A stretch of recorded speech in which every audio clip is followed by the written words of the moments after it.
Do you want to know the 5 secrets you must look at before you buy land for real estate development, plus a bonus secret that most developers won't tell you?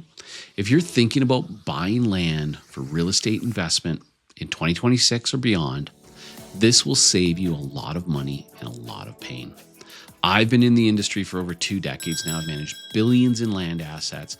And along the way, I've picked up some key strategies and secrets for success. And right now, I'm literally building an entire town. In this video, I want to share with you my 5-step guide or strategies to buying land for development, plus a bonus strategy at the end that most of us developers never talk about. So here's what we're going to cover today.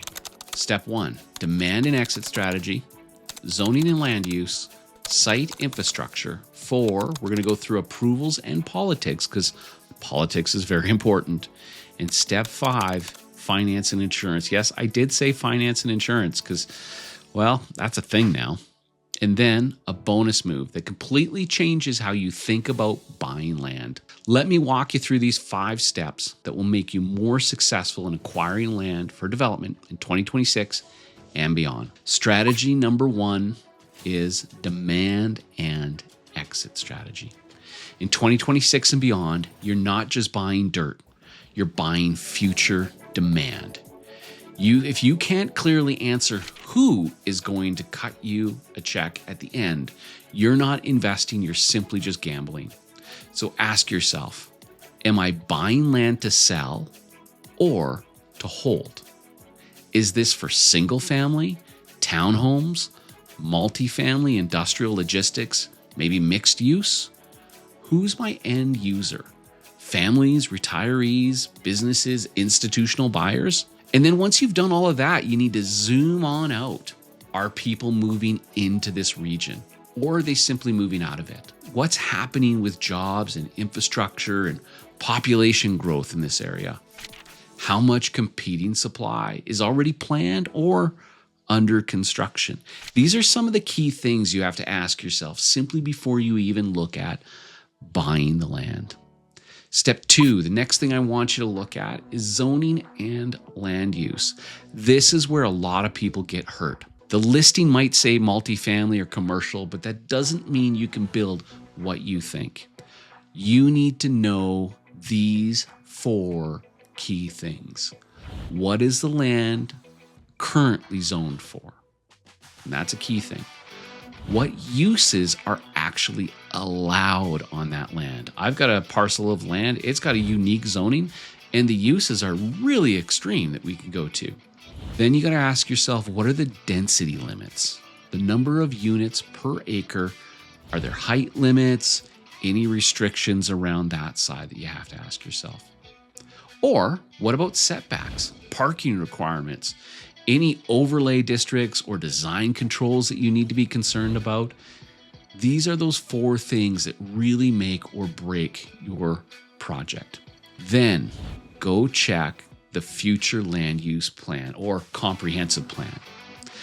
That tells you where a city wants to go over the next 10 to 20 years. Are they planning more density in this area? Do they want to keep it low density and quiet? Is there a future road or a transit line or employment node that could boost the value of your land? These are all major things that you really want to look at before you go ahead and buy those lands. If zoning and future land use don't support your strategy, it doesn't matter how good the price looks. The paper and the zoning and the plan are often more important than the property itself. And that's hard for a lot of people. They fall in love with the property, but ultimately, if you follow those 2 guidelines, those 2 strategies, you'll likely be successful. But now let's move on to step number 3.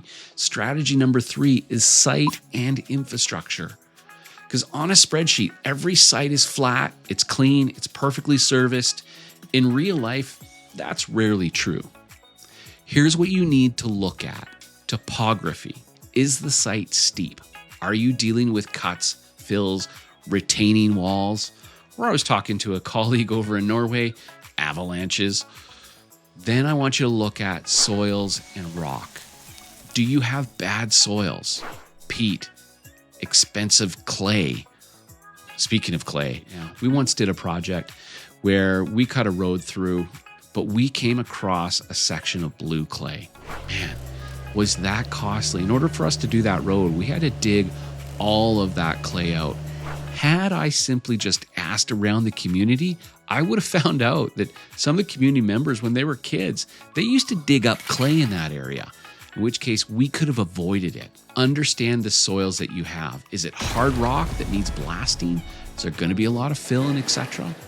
Water issues. For those of you who are down south, water issues become a thing. Floodplains, wetlands, poor drainage.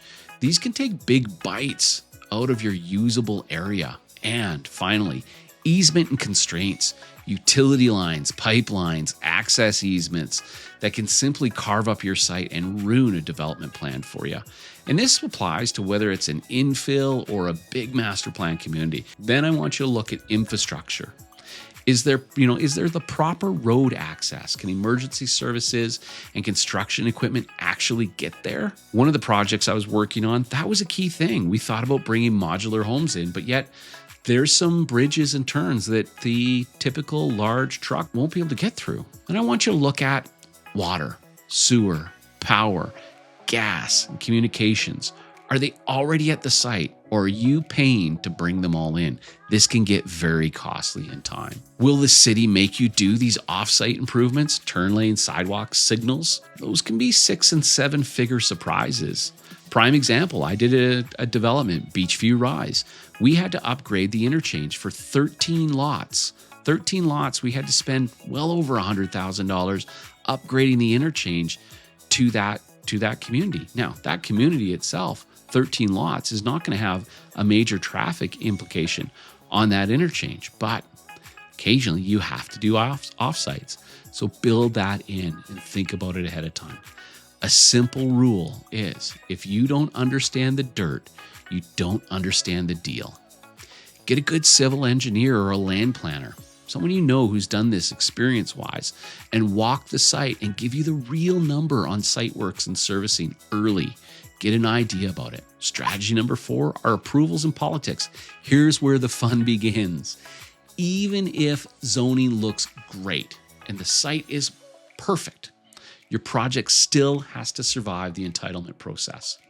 Depending on the jurisdiction, that might include rezoning or variances, depending on what you want to do, subdivisions, site plan approvals, environmental approvals and permits, and often public hearings.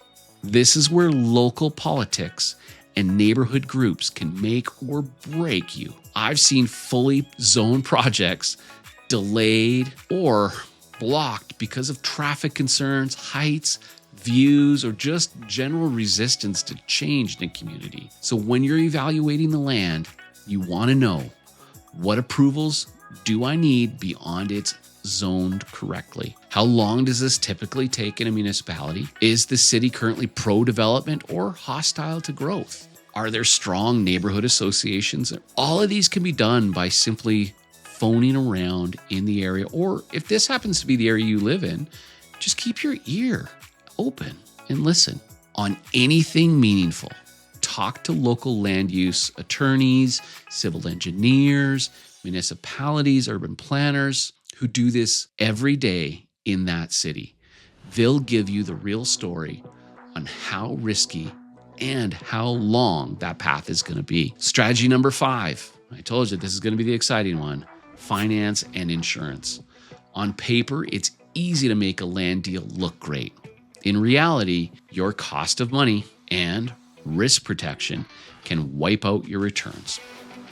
You need to underwrite. If you don't understand underwriting, comment below underwriting, and I'll do a video that highlights what I underwrite when I'm looking at doing real estate investment projects, be it land development, infills, multifamily, commercial, etc. When you're doing your underwriting, look at interest rates, how long you'll have to carry the land, and plan for longer. Your loan structure, recourses versus non-recourse, covenants, pre-leasing requirements, and model in delays. What happens if approvals and construction take 6 to 12 months longer? I've just seen a project that was ready for registration take an extra 8 to 9 months to get through registration simply because government is either on strike or too slow or there's a government shutdown. And in 2026 and beyond, you can't ignore insurance. In many parts of North America, premiums for flood, wildfire, wind have jumped. Some carriers have pulled back from certain states and property types entirely. If you can't insure it properly, you may not be able to finance it properly. Be conservative. Use current quotes, not old rules of thumb. Stress test your deals for high rates, longer timelines, and higher premiums. Cheap land with expensive money and fragile insurance is not a good deal. All right, let's talk about that bonus, the secret move that most investors never use. Here it is. You don't have to own the land outright to control it. That's right. Most professional developers don't just wire the money, buy the land, and hope it all works. Instead, they use structures like option agreements. This is where you pay for the right to buy the land at a later price. They use purchase contracts with contingencies. You only close if zoning, due diligence, and financing all line up. They work out joint ventures with the landowners. The owner contributes the land into the deal, and instead of taking all the cash up front. I know one of our lands here, I told you we're building an entire town. When we bought that town, we didn't buy it up front. We locked it up under contract first so that we could do the due diligence on it. Then we structured a multi-stage option agreement. So when we closed on one parcel of land, it would trigger the next purchase and sales agreement. That allowed us to control 5 parcels of land without having to buy it all up front. That's 436 acres. We didn't have to buy right away. Then when the market changed, we were actually able to step back from that and not execute on those other 4 option agreements. We did that for about 6 months, and then we went back and we offered them a deal. Said, look, we'll take on these other 4 parcels, but we're going to do it for 50 cents on the dollar from what we originally did. That was good planning, and that is what professionals do. They lock up the land. They don't necessarily own it. Why do you want to do this?